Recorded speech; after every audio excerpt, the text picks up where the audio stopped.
Canada friend here. Live in northern Ontario, and come across tons of long stretches of roads with pretty much no one on them.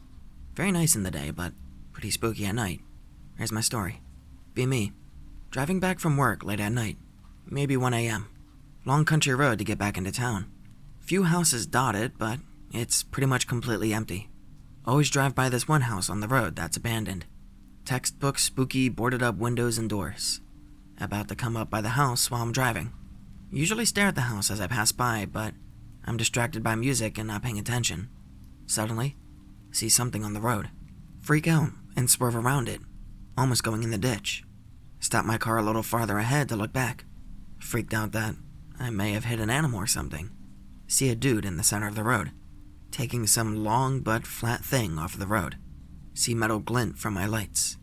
It's some sort of rug or flooring, but it's got something sharp embedded in it, like glass or nails. Imagine one of those police strips that pop tires, but it's homemade, and you get the idea. Guy hurries back into the house. I drive off. Next few days, heard from my buddy that the police busted some squatters camping out in an abandoned house outside of town. My face went, I almost got ghetto ambushed by squatters. Be me, 11 years old. Live in a small village in southern Bavaria. Ride my bike back home after playing with a friend. It's early evening. Sun slowly goes down. My friend lives a little bit outside of the village. It's just 10 minutes to my home, but I have to drive through the forest. While I'm there, I hear a car coming from behind. Drive to the side to let it pass. It doesn't. It slows down so it drives right beside me. I'm already scared, but I don't know if I should just drive away. The window goes down and a young man looks at me and smiles in a very weird, creepy way. Like there was more behind it than he was just being friendly. "Hello there." Don't answer. The man laughs. "Why are you riding your bike? It's getting dark already. Can we take you anywhere?" Mom always told me not to get into the cars of strangers, so I shake my head. "Why? You afraid?" "You don't have to. We're very nice guys, don't you see?" He leans back so I can see the driver. A middle-aged man staring at me in a way that still makes me feel very uncomfortable. "No, thanks. I drive home now," I say, and continue my way home. Hear a car behind me. It's beside me again. I look through the window and see the young man grinning. In his hand, a knife. They drive away and leave me behind, confused and scared to death. Maybe it doesn't sound very scary, but it certainly was for an 11-year-old. OP here. I had a strange experience just a few days ago that I thought could have been a wisp or something. Be me like a week ago, driving home from work. Driving down highway around 9:30 p.m. Turn off onto side road on my way home. Normal route I always take. See a strange bluish light off to the side of the road. Light is really captivating, and I pretty much can't resist looking at it while driving, so I kind of stop focusing on the road. Light is a very warm blue, and almost looks like a flame, like if someone was holding a blue lantern or a candle or something. A few seconds later, I come back to my senses from being drawn in, looking at this thing, and I very nearly crash into a tree. I was in front of a cemetery which is just off the side of the road. Light is gone, and I pull over a short distance ahead, crapping my pants. 'Cause, well, I almost drove straight into a tree. I haven't told much of my friends yet because it's kind of embarrassing, but yeah, I almost drove into a tree because I saw a wisp.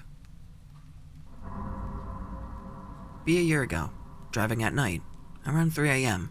Needed a calming drive, got things on my mind. Going down mud road in British countryside. One-way road. Fuck, didn't mean to do that. Flat tire. Great. Get my torch so I can see what the fuck I'm doing in this now pitch-black area. With a jack and spare tire. Almost done changing tire. Hear voice out of nowhere. "You shouldn't be out here all alone at this time of night." He's about 20 meters from me. "It's fine, I'll be going now. I've got the new wheel on." Stand up. See tall fucker in a trench coat with a goddamn fucking axe overhead coming towards me. Oh shit. Fuck the jack and torch. I'm out of here. I bolt into the car and floor it. 80 miles per hour down a country lane until I reach the motorway, and I race home. I really am lucky that I left the car on. When I got home, a good 400 miles away from where I had just escaped, I saw a huge fucking axe dent in the left rear side of my car. My chest felt like it was going to explode. Be driving from Michigan to Pennsylvania, middle of Ohio, nothing but cornfields and soybean fields for miles. About midnight, maybe a little after, notice something on the side of the highway up about 100 yards. Get closer and notice it's some fucking guy, face down on the emergency lane. No cars in sight. Slow down and roll window down in case the dude needs help. As I pull up next to him, he starts to move. Notice something shiny between him and the ground. Nope the fuck off. Look in my rear view and notice he's standing upright, holding a fucking machete, and just staring at me as I drive off. He starts to lay back down. I've never been happier to see a 3/4 full gas tank and driving a year-old car that was mechanically good. Last year, mid-January, Minnesota, so it's cold as fuck, and icy. Driving back from Thief River Falls to Red Lake with girlfriend and her cousin at night. Kind of squished together since my truck is a single cab. Must have been maybe minus 10 degrees, with a wind chill of like negative 30. Then a fucking snowstorm happens. Strong wind, heavy snow, and icy road. This part of the highway sees barely any traffic. I'm used to this kind of weather, so it's really no biggie. Just chugging along when we see this dude walking. Denim jacket, blue jeans, and black cowboy boots. Stops the truck. Girlfriend and her cousin are telling me to just keep going. Their excuse is there's quote-unquote no room. They were right, but it's too fucking cold to be walking. Make cousin sit on girlfriend's lap. Dude gets in, middle-aged, long hair. Says his name is Abraham, but people call him Ahab. Start to talking. Says he's going to Red Lake as well. Pretty cool, chill guy. He starts telling us stories of his youth. Fishing, hunting, funny stories really. After about 20 miles or so, we near Red Lake, maybe 5 minutes out. Ask him exactly whereabouts in Red Lake that he lives. Silence. Girlfriend yells, "Where the fuck is he?" in a panicky tone. Look over, and he's gone. For some reason, I slam on the brakes and kind of slide to the shoulder. We are fucking freaking out. He was just right there, sitting and talking to us. The fucking dude just vanished. Later on, we drove back home and talked about it. Since us American Indians are the superstitious type, we just presumed it was a spirit. Later talked to girlfriend's grandma about this. She says that happens often. Apparently, this dude Abraham died in a rollover in the 70s. People pick him up, and he vanishes before he gets to Red Lake. Alright, this happened to me a few days ago, but it unnerved me so much that I haven't given it much thought until now, and I was immediately struck by the resemblance of my encounter and the similarities with the skinwalker stories I've read here on Axe. So I figured I might as well type this shit up and see what you guys have to say about it. First and foremost, I would like to note that I'm an introverted 23-year-old living in Ohio, who's bordering on becoming a shut-in, but I have this one friend from high school who, much to her credit, hasn't given up on me yet. A 20-something introvert on 4chan? Who's bordering becoming a shut-in? No way. See, this story is already fictional. She's dating this guy who got her into vintage cars, and she's going through this big rockabilly phase, which I don't personally care for, which is why I declined her previous invitations to attend local car shows, but this past Saturday, I gave in. I'll call her E for anonymity's sake, and her boyfriend shall be J. Now, I was a little nervous getting a ride out there with them, because I didn't want to get left behind for one reason or another, but I also didn't want to take my own car for fear of getting lost out in the rural parts of Ohio. It's easy to lose track of a specific vehicle in a crowd, and I am terrible with directions, so I figured the best option was to climb in the back of Jay's old remodeled truck. We drove for what seemed like hours, and just as I had suspected, we ended up in what was basically the middle of fucking nowhere. The car show was being held on a large expanse of field that was only really accessible through a thin stretch of road that looked like it was more suited for tractors than old racing cars. As we pulled up and I took in the layout of this exhibition, I was none too impressed, but I couldn't tell E that. Plus, for better or worse, I was stuck there until they were ready to go, so I had to either make the best of it or be miserable for the whole day. Skipping to the meat of the story, I'll just say that I got bored of the seemingly endless rows of cars pretty fast, and as dusk approached, I was hopeful that we would soon be leaving, but my hopes were thoroughly crushed when an impromptu bonfire was assembled. Feeling exhausted at this point and wishing that I hadn't come, God, this guy sounds fucking insufferable, I took a seat on a picnic table that was situated on this block of concrete, a bit away from where all the vintage cars were parked. I was bored out of my mind as I listened to the men drunkenly talk about parts and tools, as if they hadn't done enough of that in the daylight. And by chance, I happened to catch some guys staring at me through the crowd. I remember being a little unnerved by the intensity of his gaze, but I brushed it off thinking he was either going to cause trouble, or he was high on shrooms. Either way, I diverted my attention elsewhere, and I sort of forgot about the guy, as I thought about what I could have been doing at home on the computer in that moment. Minutes passed when I felt someone slide on the bench beside me, and I offhandedly glanced over, expecting whoever it was to be oblivious to my presence, much like everyone else at this little shindig, but much to my surprise, the person was staring at me, dead on. I jumped and reared back, more than ready to berate him for scaring the crap out of me, when it clicked in my head. This was the guy who had been staring at me from the other side of the crowd, and just like before, he was staring so hard at me that it freaked me right the fuck out. Being who I am, though, I tried to play it off.